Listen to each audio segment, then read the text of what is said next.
हरे कृष्णा। ओम सूर्याय नमः। नमस्कार दोस्तों, स्वागत है आपका मेरे चैनल गुरु अमृत कहानियाँ पर। आज हम आपके लिए भगवान सूर्य नारायण की और उनकी पत्नी की कहानी लेकर आए हैं। बहुत समय पहले की बात है। सूर्य भगवान की रानी के मायके से खबर आती है और उन्हें बुलावा भेजा जाता है, परंतु रानी सा को मायके जाने का मन नहीं था। सूर्य नारायण भगवान रानी को यह कहकर मायके जबरदस्ती भेज देते हैं कि जाओ, मैं आपके लिए अच्छी अच्छी वस्तुएं भेजूंगा। राणा दे सूर्य भगवान के भेजने के कारण अपने पीहर चले जाते हैं। कुछ दिनों पश्चात सूर्य भगवान ने राणा दे के लिए चौपट पासा, पचेटा, आटी डोरा आदि बहुत सारी वस्तुएं भेजते हैं। राणा दे की भाभियां मजाक करने के इरादे से चौपड़ पासे, खिलौने आदि सब सामान निकाल देती हैं और उनके स्थान पर कंकड़, पत्थर और कांटे भर देती है और सारे डिब्बे जैसे पहले थे बिल्कुल वैसे ही वापस बंद कर देती हैं। राणा दे ने देखने के लिए हाथ डिब्बे में डाले तो उनके हाथ में कांटे चुभ गए। फिर तो उनकी भाभियां हंसने लगी और राणा दे का मजाक बनाने लगी। इससे राणा दे बहुत क्रोधित हो गए।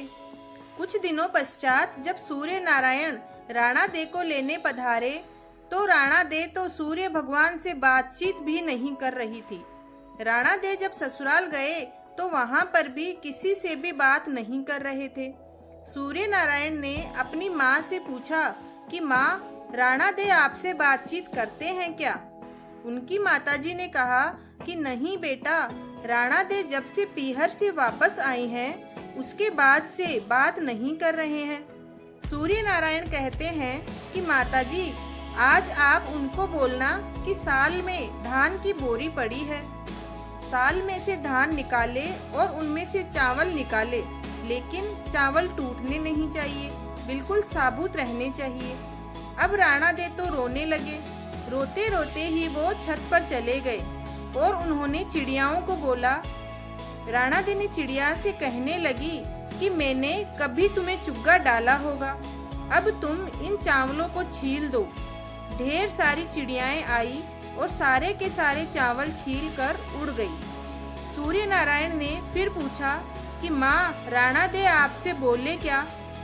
माताजी कहती है कि नहीं बेटा, वो तो कुछ भी नहीं बोली।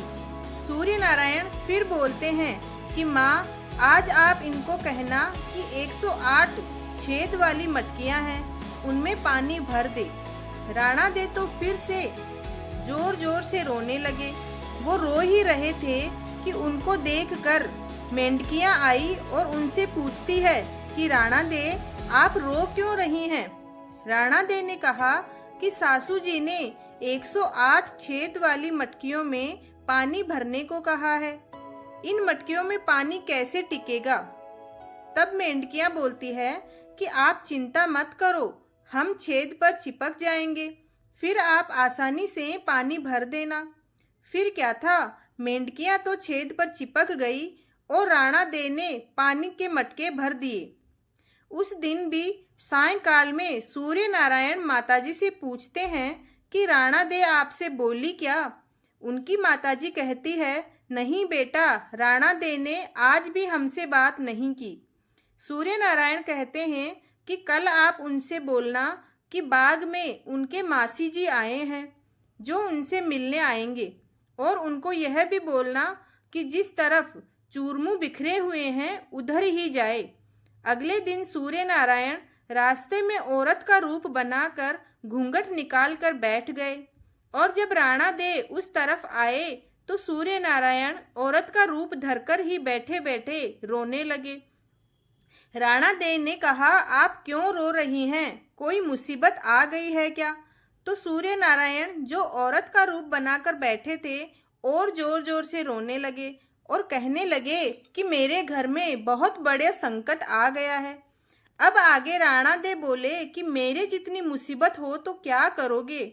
सूर्य नारायण बोले कि आपके क्या मुसीबत है, आप तो स्वयं सूर्य नारायण की पत्नी हो। तब राणा दे बोले कि क्या बताऊं, मैं पीहर नहीं जा रही थी, फिर भी इन्होंने मुझे जबरदस्ती पीहर भेजा और बोले कि मैं अच्छी अच्छी वस्तुएं और इनाम भेजूंगा, और डिब्बों में भरकर इन्होंने कंकड़ पत्थर और कांटे भेज दिए। मैंने जल्दी जल्दी देखने के लिए डिब्बे में हाथ डाले तो मेरे हाथ में कांटे चुभ गए। मेरी भाभियां मेरी मजाक बनाने लग गई। मेरे पीहर में मुझे बहुत अपमान महसूस हुआ। थोड़े दिनों बाद वापस लेने गए और मैं ससुराल आ गई। फिर साल में से मुझे धान निकालने के लिए बोला और यह भी कहा कि एक भी चावल टूटना नहीं चाहिए। फिर मुझे 108 छेद वाली मटकियों में पानी भरने के लिए कहा। अब आप ही बताओ, छेद वाली मटकियों में पानी कैसे ठहरेगा?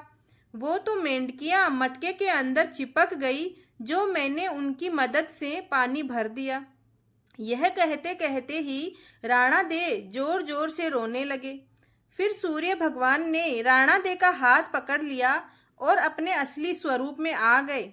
सूर्य भगवान बोले, चुप हो जाओ राणा दे, इतना मत रो। मैंने तो डिब्बों में चौपड़ पासा, आती डोरा, मिठाइयाँ और अच्छी अच्छी वस्तुएं भेजी थी, लेकिन आपकी भाभीियों ने ही मजाक करी होंगी, मैंने नहीं करी थी। यह बात आप पहले ही बता देते तो इतनी मुसीबत नहीं झेलनी पड़ती। मैं आपसे बेहद प्रेम करता हूँ, मैं कभी भी आपके साथ ऐसा मजाक नहीं करूँगा। ऐसा सुनकर राणा दे को अपनी गलती का एहसास हुआ और उन्होंने सूर्य नारायण से अपने किए की क्षमा मांगी। तो दोस्तों, देखा, पति पत्नी के बीच में भगवान के यहाँ पर भी झगड़ा होता है, लेकिन वह झगड़े बातचीत करने से ही सुलझ पाते हैं। भक्तों, आपको ये कहानी कैसी लगी? अपने कमेंट बॉक्स में ज़रूर दें। धन्यवाद।